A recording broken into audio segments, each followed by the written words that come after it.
So today I wanted to talk specifically to coaches and therapists who have BIPOC clients, Black and Indigenous, and people of color, who are clients who are Black or Indigenous or people of color. There are some things that your training sort of prepares you to question that serves to for Black clients, and I'll speak for myself, to break down trust in the relationship. For instance, when a Black client comes to you and they tell you about something that happened and they tell you that it was because of race, it makes sense to question the incident because you want to help them to examine their perspective, etc., etc., etc. That's kind of what your training, for a lot of therapists encourages them to do, to investigate. And that is one of the things that keeps your clients, your Black clients especially, from not trusting you. I was in therapy for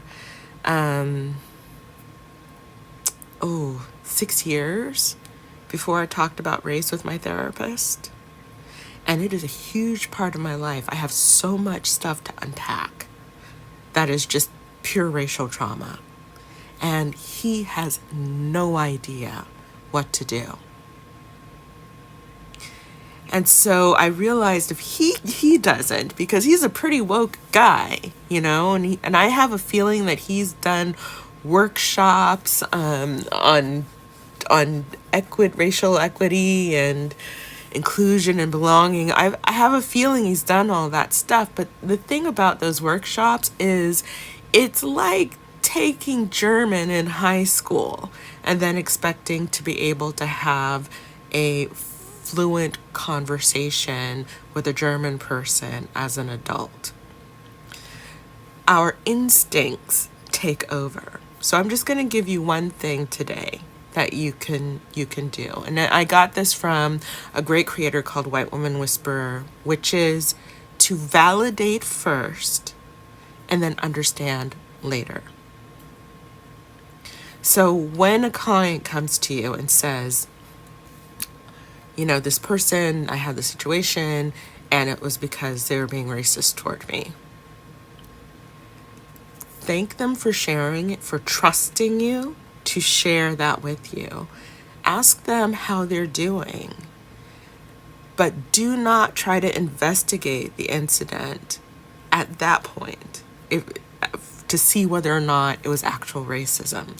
The truth is that most of the times when we come to you and finally decide to share with you something that's happened to us because we are racialized, we have been over that incident in our minds at least a dozen times.